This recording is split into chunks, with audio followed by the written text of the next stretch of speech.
Hello viewers, welcome back to latest சிந்தனைகள் channel. இன்னைக்கு இந்த வீடியோவில் நம்ம 10 இம்பார்ட்டண்ட்டான வேர்ட்ஸ் பார்க்க போகிறோம்.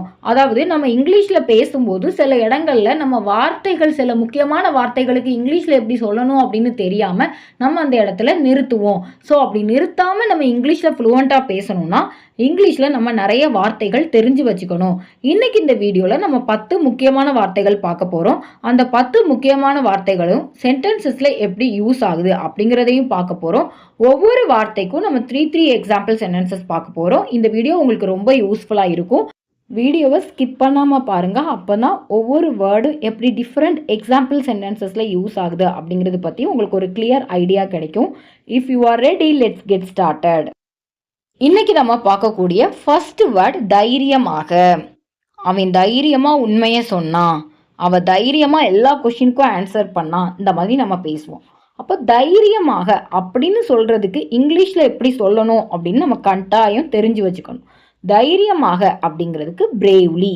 தைரியமாக அப்படின்னு சொல்கிறதுக்கு எப்படி சொல்லணும்? பிரேவ்லி. பிரேவ்லினா தைரியமாக. இப்போ நம்ம பிரேவ்லி யூஸ் பண்ணி சம் எக்ஸாம்பிள் சென்டென்சஸ் பார்க்கலாம். அப்படி நம்ம எக்ஸாம்பிள் சென்டென்சஸ் கூடவே சேர்த்து நம்ம அந்த வேர்ட்ஸை லேர்ன் பண்ணும்போது நமக்கு அந்த பர்டிகுலர் வேர்ட் மறக்கவே செய்யாது. இப்போ நம்ம பார்க்கக்கூடிய ஃபர்ஸ்ட் எக்ஸாம்பிள் சென்டென்ஸ், அவன் தைரியமாக ஆசிரியரிடம் பேசினான். அவன் தைரியமாக டீச்சர் கிட்ட பேசினான் அப்படிங்கிறது தான் சென்டென்ஸ். இப்போ இந்த சென்டென்ஸ்ல தைரியமாக அப்படிங்கிறதுக்கு என்ன சொல்லணும்? Bravely. He bravely spoke to the teacher. பேசினான் ஆல்ரெடி முடிஞ்சிட்டு. ஸோ அப்போ நம்ம நடந்து முடிஞ்ச விஷயத்த பேசும்போது நம்ம பாஸ்ட் டென்ஸில் தான் வேர்பை டினோட் பண்ணணும். ஸ்பீக்கோட பாஸ்ட் டென்ஸ் என்னது? Spoke. He bravely spoke to the teacher. அவன் தைரியமாக ஆசிரியரிடம் பேசினான். இப்போ நம்ம நெக்ஸ்ட் எக்ஸாம்பிள் சென்டென்ஸ் பார்க்கலாம். அவன் தைரியமாக அவனுடைய தவறை ஒப்புக்கொண்டான். அவன் தைரியமாக அவனுடைய தவறை ஒப்புக்கொண்டான். இப்போ இந்த சென்டென்ஸ்ல தைரியமாக அப்படிங்கிறதுக்கு நம்ம என்ன பார்த்தோம்? பிரேவ்லி.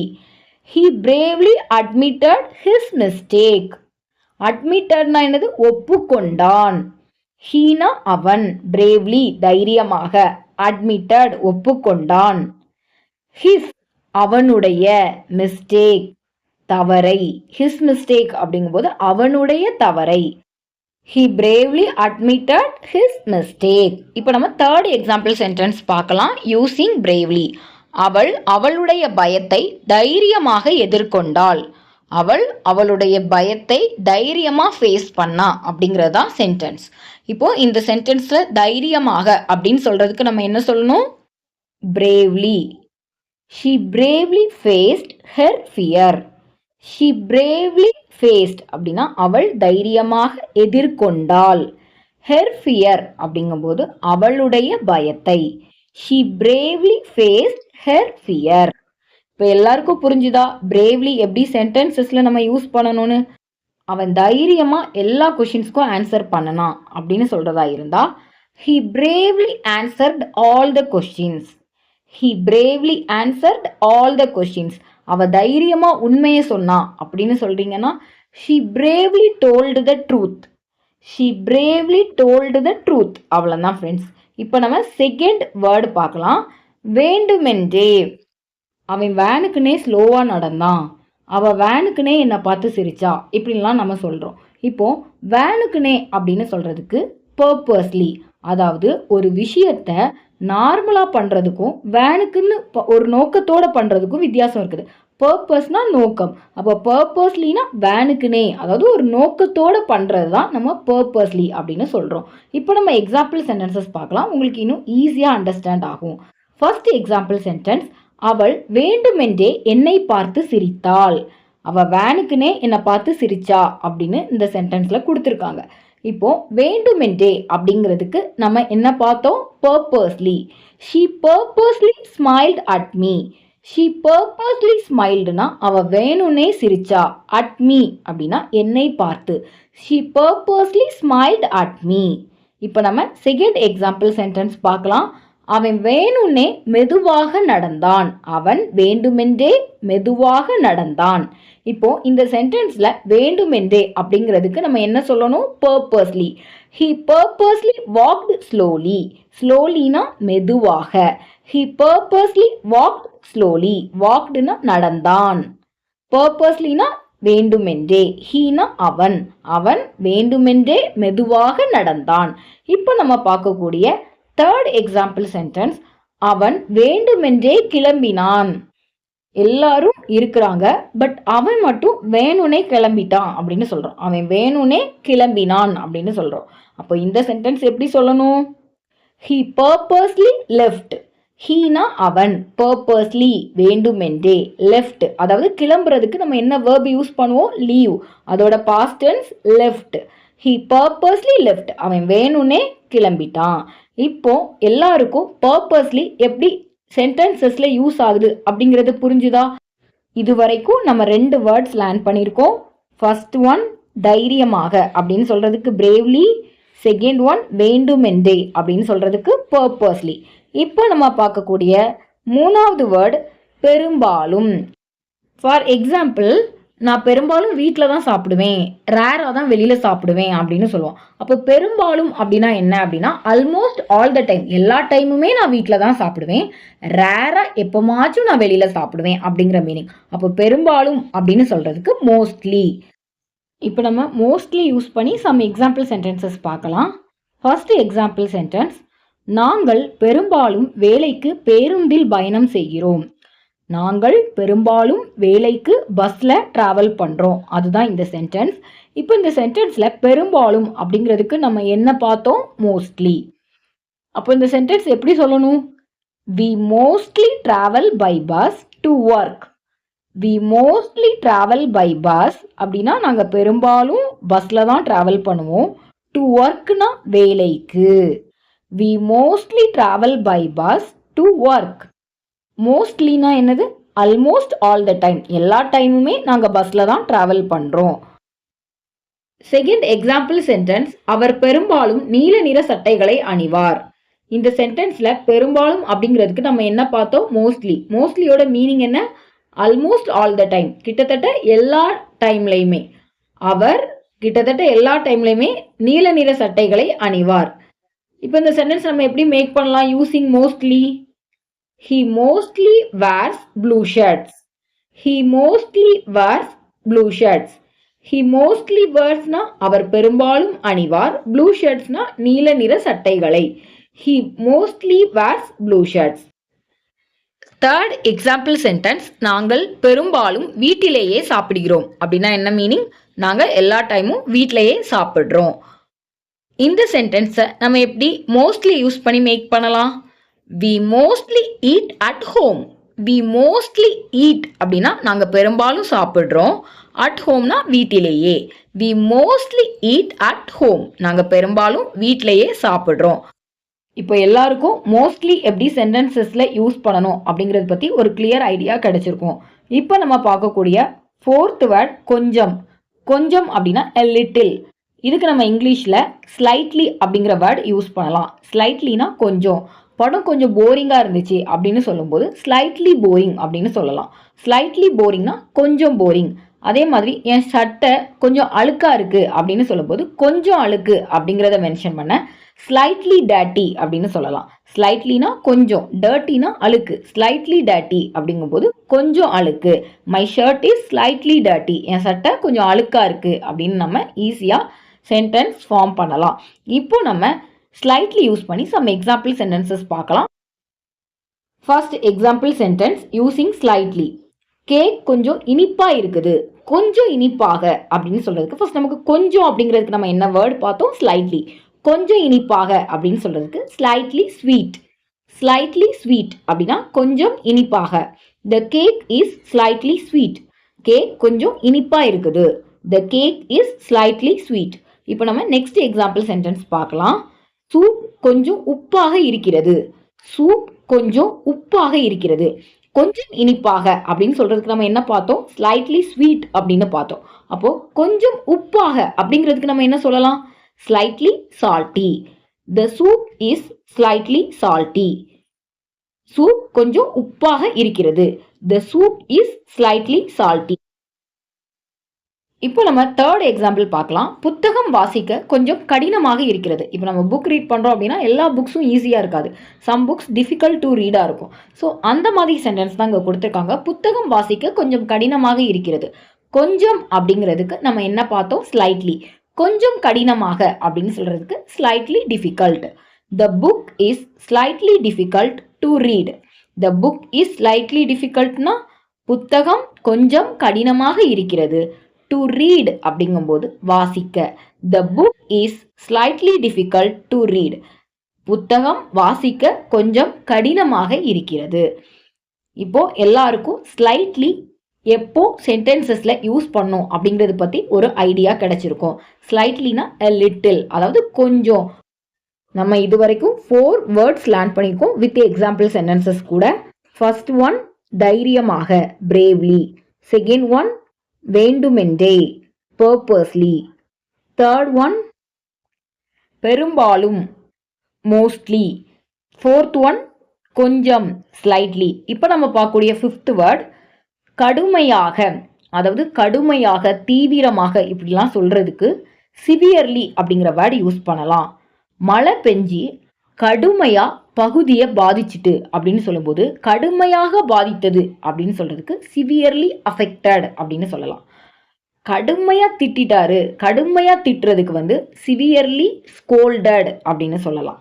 இந்த மாதிரி நம்ம சிவியர்லியை சென்டென்ஸ்ல ஈஸியா யூஸ் பண்ணலாம்.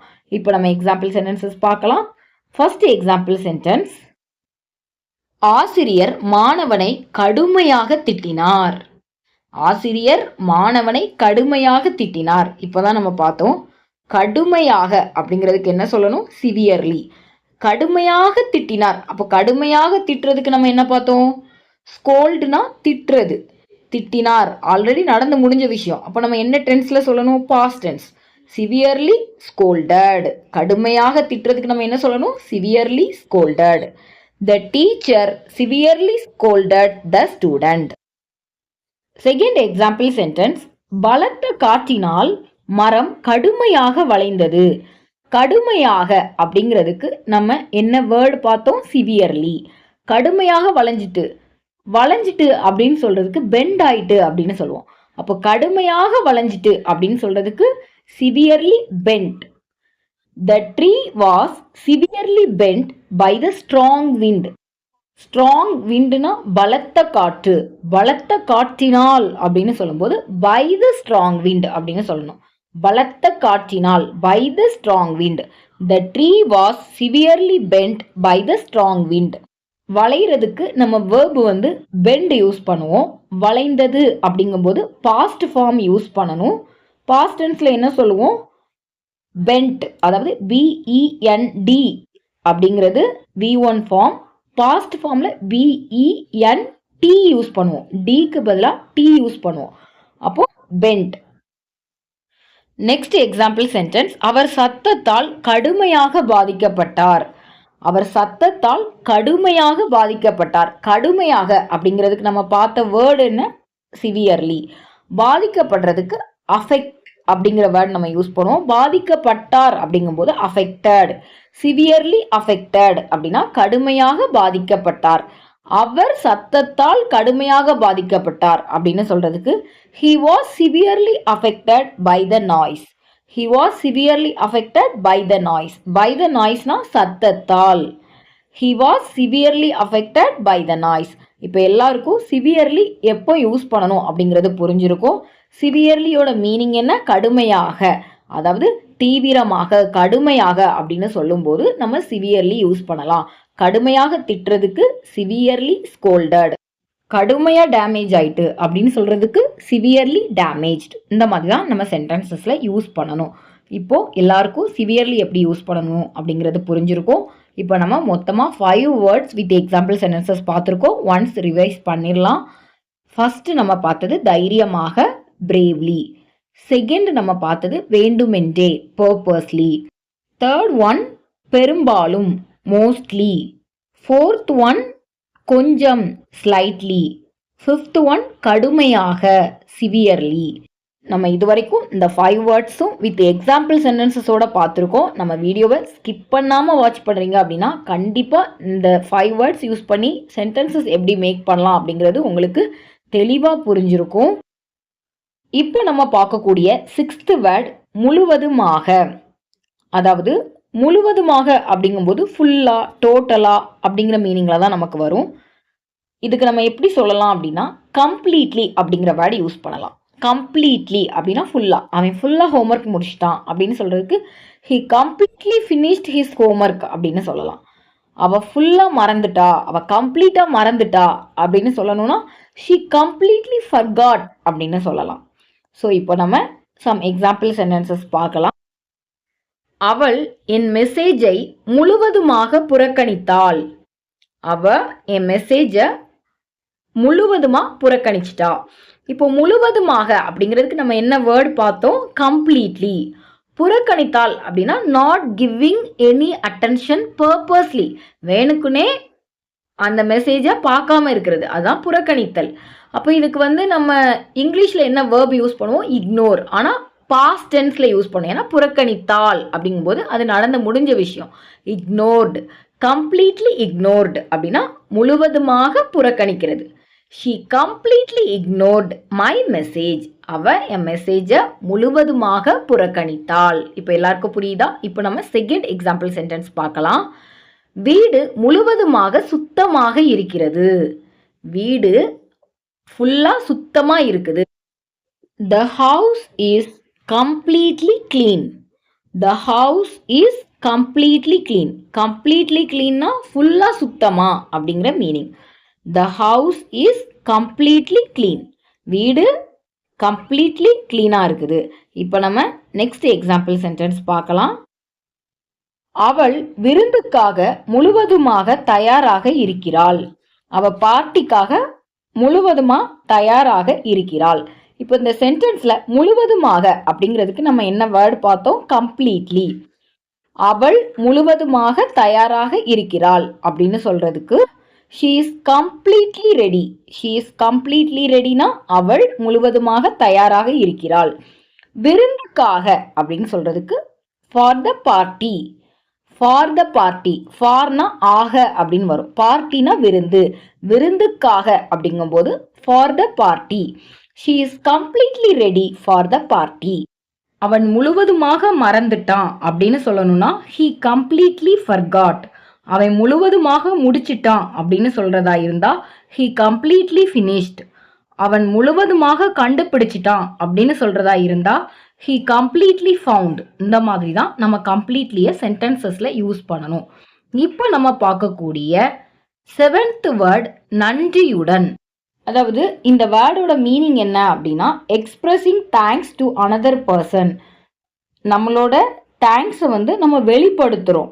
நமக்கு இப்போ ஒருத்தவங்க பரிசு கொடுக்காங்கன்னா அவங்களுக்கு நம்மளோட நன்றியை வெளிப்படுத்துகிறோம். இதுக்கு நம்ம யூஸ் பண்ணக்கூடிய வேர்ட் கிரேட்ஃபுல்லி. கிரேட்ஃபுல்லினா நன்றியுடன். அவன் நன்றியோடு பரிசை ஏற்றுக்கொண்டான். இப்போ இந்த சென்டென்ஸ்ல நன்றியோடு அப்படிங்கிறதுக்கு நம்ம கிரேட்ஃபுல்லி அப்படிங்கிற வேர்ட் யூஸ் பண்ணலாம். இப்போ நம்ம எக்ஸாம்பிள் சென்டென்சஸ் பார்க்கலாம். ஃபர்ஸ்ட் ஒன், நான் பரிசை நன்றியுடன் ஏற்றுக்கொண்டேன். நன்றியுடன் அப்படின்னா என்ன? நம்மளோட தேங்க்ஸை நமக்கு யார் பரிசு கொடுக்குறாங்களோ அவங்களுக்கு நம்ம வெளிப்படுத்துகிறோம். நான் பரிசை நன்றியுடன் ஏற்றுக்கொண்டேன். இப்போ இந்த சென்டென்ஸ்ல நன்றியுடன் அப்படிங்கிறதுக்கு நம்ம என்ன வேர்டு பார்த்தோம்? Gratefully. I gratefully accepted the gift. I gratefully accepted அப்படின்னா நான் நன்றியுடன் ஏற்றுக்கொண்டேன். த கிஃப்ட் அப்படின்னா பரிசை. I gratefully accepted the gift. இப்போ நம்ம நெக்ஸ்ட் எக்ஸாம்பிள் சென்டென்ஸ் பார்க்கலாம். அவள் நன்றியுடன் சிரித்தாள். அவள் நன்றியோடு சிரித்தாள் அப்படிங்கிறது தான் சென்டென்ஸ். இப்போ இந்த சென்டென்ஸ்ல நன்றியுடன் அப்படின்னு சொல்றதுக்கு கிரேட்ஃபுல்லி, சிரித்தாள் அப்படிங்கிறதுக்கு ஸ்மைல்டு. She gratefully smiled. அவள் நன்றியுடன் சிரித்தாள். இப்போ நம்ம நெக்ஸ்ட் எக்ஸாம்பிள் சென்டென்ஸ் பார்க்கலாம். அவர்கள் உணவை நன்றியுடன் ஏற்றுக்கொண்டார்கள். அவர்கள் உணவை நன்றியோடு ஏற்றுக்கொண்டார்கள். இப்போ இந்த சென்டென்ஸ்ல நன்றியுடன் அப்படிங்கிறதுக்கு கிரேட்ஃபுல்லி, நன்றியுடன் ஏற்றுக்கொண்டார்கள் அப்படின்னு சொல்லணும்னா கிரேட்ஃபுல்லி அக்செப்டட். ஏற்றுக்கொண்டார்கள்னா அக்செப்டட். அவர்கள் உணவை நன்றியுடன் ஏற்றுக்கொண்டார்கள். they gratefully accepted the food. நன்றியுடன் அப்படிங்கிறது தான் நம்ம நன்றியோடு அப்படின்னு சொல்றோம். அப்போ நன்றியோடு நன்றியுடன் அப்படின்னு சொல்றதுக்கு கிரேட்ஃபுல்லி அப்படிங்கிற வேர்டு யூஸ் பண்ணலாம். நன்றியோடு ஏற்றுக்கொண்டார்கள் அப்படின்னு சொல்லணும்னா கிரேட்ஃபுல்லி அக்செப்டட். நன்றியோடு சிரித்தாள், அதாவது நன்றி சொல்லும் விதமாக சிரித்தாள் அப்படிங்கிற மீனிங் தான். அப்படி சொல்றதுக்கு கிரேட்ஃபுல்லி ஸ்மைல்டு. நன்றியோடு பரிசை பெற்றாள் அப்படின்னு சொல்லணும்னா கிரேட்ஃபுல்லி ரிசீவ்ட் த கிஃப்ட். நன்றியோடு பெற்றாள் அப்படிங்கிறதுக்கு கிரேட்ஃபுல்லி ரிசீவ்டு. இந்த மாதிரி தான் நம்ம கிரேட்ஃபுல்லியை சென்டென்சஸ்ல யூஸ் பண்ணணும். நம்ம நார்மலாக அவன் பரிசை பெற்றான் அப்படின்னு சொல்றதுக்கும் அவன் நன்றியோடு பரிசை பெற்றான் அப்படின்னு சொல்றதுக்கும் டிஃபரன்ஸ் இருக்குது. இப்போ நம்ம பார்க்கக்கூடிய வேர்ட் அற்புதமாக. நம்ம அற்புதமாக அப்படிங்கிற வேர்டு நம்ம ப்ராக்டிக்கல் சிச்சுவேஷன்ஸ்ல நிறைய டைம் யூஸ் பண்ணுவோம். நீங்க அற்புதமா டான்ஸ் ஆடினீங்க, நீங்க அற்புதமா இங்கிலீஷ் பேசுறீங்க, இந்த மாதிரிலாம் நம்ம சொல்லுவோம். அற்புதமாக அப்படின்னு சொல்றதுக்கு எக்ஸலண்ட்லி. எக்ஸலண்ட்லினா மீனிங் என்னன்னா எக்ஸ்ட்ரீம்லி குட், அதாவது ரொம்ப நல்லா, சிறப்பாக, ரொம்ப நல்லா, அற்புதமாக, இந்த மாதிரிலாம் நம்ம ஒருத்தவங்களை சொல்லும்போது அதுக்கு ஒரே ஒரு வேர்டு தான் எக்ஸலண்ட்லி. அப்படின்னா அற்புதமாக, சிறப்பாக, ரொம்ப நல்லா.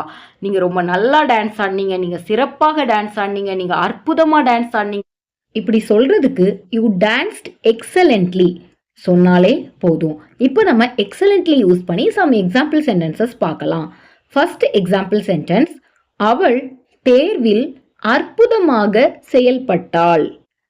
அவள் எக்ஸாம்ல அற்புதமாக பெர்ஃபார்ம் பண்ணினாள். அதுதான் இந்த சென்டென்ஸ். இப்போ இந்த சென்டென்ஸ்ல அற்புதமாக அப்படிங்கிறதுக்கு நம்ம என்ன பார்த்தோம்? Excellently. She performed excellently in the exam. She performed excellently அப்படின்னா அவள் அற்புதமாக செயல்பட்டாள். In the exam அப்படின்னா தேர்வில். எக்ஸாம்னா தேர்வு, இந்த எக்ஸாம் அப்படிங்கும்போது தேர்வில். இப்போ நம்ம பார்க்கக்கூடிய செகண்ட் எக்ஸாம்பிள் சென்டென்ஸ், அவர் ஆங்கிலம் அற்புதமாக பேசுகிறார். அற்புதமாக அப்படிங்கிறதுக்கு என்ன பார்த்தோம்? Excellently. He speaks English excellently. He speaks English excellently. இப்போ நம்ம பார்க்கக்கூடிய தேர்ட் எக்ஸாம்பிள் சென்டென்ஸ், இறுதி போட்டியில் அணி அற்புதமாக விளையாடியது. ஃபைனல் மேட்ச்ல டீம் அற்புதமாக விளையாடியது. இப்போ இந்த சென்டென்ஸ்ல அற்புதமாக அப்படின்னு சொல்றதுக்கு நம்ம என்ன பார்த்தோம்? Excellently. The team played excellently in the final match. The team played excellentlyனா அணி அற்புதமாக விளையாடியது. அற்புதமாக அப்படிங்கிற வேர்டுக்கு பதிலா சிறப்பாக, ரொம்ப நல்லா, இந்த மாதிரி வேர்ட்ஸ் வந்தாலும் நம்ம எக்ஸலண்ட்லி யூஸ் பண்ணலாம். இப்போ எல்லாருக்கும் எக்ஸலண்ட்லியோட யூசேஜ் நல்லா புரிஞ்சிருக்கும். இப்போ நம்ம பார்க்கக்கூடிய 9th வேர்ட் வாரந்தோறும். வாரந்தோறும் அப்படின்னு சொல்றதுக்கு வீக்லி அப்படின்னு சொல்லணும். இதோட மீனிங் என்ன அப்படின்னா எவ்ரி வீக், அதாவது ஒவ்வொரு வாரமும், அல்லது ஒன்ஸ் இன் அ வீக், வாரத்துல ஒரு தடவை அப்படின்னு சொல்லும் போதும் நம்ம இந்த வேர்ட் யூஸ் பண்ணலாம். வாரந்தோறும் அப்படிங்கிறது நம்ம ப்ராக்டிக்கல் சிச்சுவேஷன்ஸ்ல எப்பெல்லாம் யூஸ் பண்ணுவோம் அப்படின்னா, அவளுக்கு வாரந்தோறும் டான்ஸ் கிளாஸ் இருக்கு, அவன் வாரந்தோறும் பாஸ்கெட் பால் விளையாடுவான், இந்த மாதிரிலாம் சொல்றோம். அப்போ வாரந்தோறும் அப்படின்னு சொல்ற இடத்துல நம்ம வீக்லி அப்படிங்கிற வேர்ட் யூஸ் பண்ணலாம். இப்போ நம்ம எக்ஸாம்பிள் சென்டென்சஸ் பார்க்கலாம். ஃபர்ஸ்ட் எக்ஸாம்பிள் சென்டென்ஸ், அவர் வாரந்தோறும் தனது இமெயிலை சரி பார்க்கிறார். அவர் வாரந்தோறும் அவரோட இமெயிலை செக் பண்றார். இப்போ இந்த சென்டென்ஸ்ல வாரந்தோறும் அப்படிங்கிறதுக்கு நம்ம என்ன சொல்லணும்? Weekly. He checks his email weekly. He checks his email weekly. Second example sentence, அவளுக்கு வாரந்தோறும் ஒரு வகுப்பு இருக்கிறது. அவளுக்கு வாரந்தோறும் ஒரு கிளாஸ் இருக்குது அப்படின்னு சொல்றதுக்கு she has a class weekly. she has a classனா அவளுக்கு ஒரு வகுப்பு இருக்கிறது. she has a class weekly அப்படிங்கும்போது அவளுக்கு வாரந்தோறும் ஒரு வகுப்பு இருக்கிறது. இப்போ நம்ம பார்க்கக்கூடிய third example sentence using weekly. நான் என் வீட்டை வாரந்தோறும் சுத்தம் செய்கிறேன். இந்த மாதிரிலாம் நம்ம சொல்லுவோம், நான் என் வீட்டை வாரந்தோறும் சுத்தம் செய்கிறேன். இப்படி சொல்றதுக்கு ஃபர்ஸ்ட் இந்த சென்டென்ஸ்ல வாரந்தோறும் அப்படிங்கிறதுக்கு நம்ம என்ன பார்த்தோம்? Weekly. I clean my house weekly. I clean my house weekly. இப்போ வாரந்தோறும் அப்படிங்கிறதுக்கு வீக்லின்னு தெரிஞ்சிருக்கும். வீக்லி யூஸ் பண்ணி எப்படி சென்டென்சஸ் ஃபார்ம் பண்ணணும் அப்படிங்கிறதும் புரிஞ்சிருக்கும். இப்போ நம்ம பார்க்கக்கூடிய 10th வேர்ட் வருடந்தோறும். வருடந்தோறும் அப்படின்னு சொல்றதுக்கு இயர்லி. இயர்லியோட மீனிங் என்ன அப்படின்னா எவ்ரி இயர் அல்லது ஒன்ஸ் எ இயர். ஒவ்வொரு வருடமும் அல்லது வருடத்திற்கு ஒரு முறை. இப்போ எக்ஸாம்பிள் சென்டென்சஸ்னு பார்த்தோம்னா, நான் என் சாஃப்ட்வேரை வருடந்தோறும் அப்டேட் பண்ணுறேன் அப்படின்னு சொல்கிறீங்கன்னா, ஐ அப்டேட் மை சாஃப்ட்வேர் இயர்லி. இப்போ நம்ம எக்ஸாம்பிள் சென்டென்சஸ் பார்க்கலாம். ஃபர்ஸ்ட் எக்ஸாம்பிள் சென்டென்ஸ், நான் என் வேலையிலிருந்து வருடந்தோறும் போனஸ் பெறுகிறேன். நான் என் வேலையிலிருந்து வருடந்தோறும் போனஸ் பெறுகிறேன். வருடந்தோறும் அப்படிங்கிறதுக்கு நம்ம என்ன பார்த்தோம்? Early. I get a early bonus from my job. I get a early போனஸ்னா நான் வருடந்தோறும் போனஸ் பெறுகிறேன். ஃப்ரம் மை ஜாப் அப்படின்னா என் வேலையில் இருந்து. ஃப்ரம்னா இருந்து. ஃப்ரம் மை ஜாப் அப்படின்னா என் வேலையில் இருந்து. I get a early bonus from my job. இப்போ நம்ம பார்க்கக்கூடிய செகண்ட் எக்ஸாம்பிள் சென்டென்ஸ், அவர் வருடந்தோறும் ஒரு பிளான் உருவாக்குகிறார். அவர் வருடந்தோறும் ஒரு பிளான் உருவாக்குகிறார். இப்போ இந்த சென்டென்ஸ்ல வருடந்தோறும் அப்படிங்கிறதுக்கு early. He makes a plan early. He makes a plan yearly. Third example sentence, அவர்கள் வருடந்தோறும் பட்ஜெட் உருவாக்குகிறார்கள். அவர்கள் வருடந்தோறும் பட்ஜெட் உருவாக்குகிறார்கள். They make a budget yearly. They make a budget yearly. Yearlyனா வருடந்தோறும். They make a budget yearly. இப்போ எல்லாருக்கும் இயர்லினா வருடந்தோறும் அப்படின்னு புரிஞ்சிருக்கும். வருடந்தோறும் யூஸ் பண்ணி எப்படி எக்ஸாம்பிள் சென்டென்சஸ் ஃபார்ம் பண்ணலாம் அப்படிங்கிறதும் புரிஞ்சிருக்கும். நம்ம வருடந்தோறும் ஒரு விஷயத்த செய்கிறோம் அப்படிங்கும்போது இயர்லி அப்படிங்கிற வேர்ட் யூஸ் பண்ணலாம். இயர்லியோட மீனிங் எவ்ரி இயர் அல்லது ஒன்ஸ் ஏ இயர். ஒவ்வொரு வருடமும் அல்லது வருடத்திற்கு ஒரு முறை நடக்கக்கூடிய விஷயங்களை பற்றி பேசும்போது நம்ம இயர்லி யூஸ் பண்ணலாம். இப்போ நம்ம ஒன்ஸ் ரிவைஸ் பண்ணிடலாம். அப்போ எல்லாருக்கும் ஈஸியாக இருக்கும். நம்ம இந்த வீடியோவில் பார்த்த 10 வேர்ட்ஸுக்கும் மீனிங்ஸ் மட்டும் ரிவைஸ் பண்ணிடலாம். ஃபர்ஸ்ட் ஒன், வேண்டுமென்றே, பர்பஸ்லி. கொஞ்சம், ஸ்லைட்லி. கடுமையாக, சிவியர்லி. சிறப்பாக, அற்புதமாக, ரொம்ப நல்லா, எக்ஸலண்ட்லி. பெரும்பாலும், மோஸ்ட்லி. முழுவதுமாக, கம்ப்ளீட்லி. தைரியமாக, பிரேவ்லி. நன்றியுடன், கிரேட்ஃபுல்லி. வாரந்தோறும், வீக்லி. வருடந்தோறும், இயர்லி. ஓகே ஃப்ரெண்ட்ஸ், நம்ம சக்ஸஸ்ஃபுல்லாக 10 வேர்ட்ஸ் எக்ஸாம்பிள் சென்டென்சஸ் கம்ப்ளீட் பண்ணிட்டோம். இந்த வீடியோ பொறுமையாக பார்த்த எல்லாருக்கும் ரொம்ப ரொம்ப நன்றிகள். தேங்க்யூ. தேங்க்ஸ் ஃபார் வாட்சிங். I will meet you in the next video.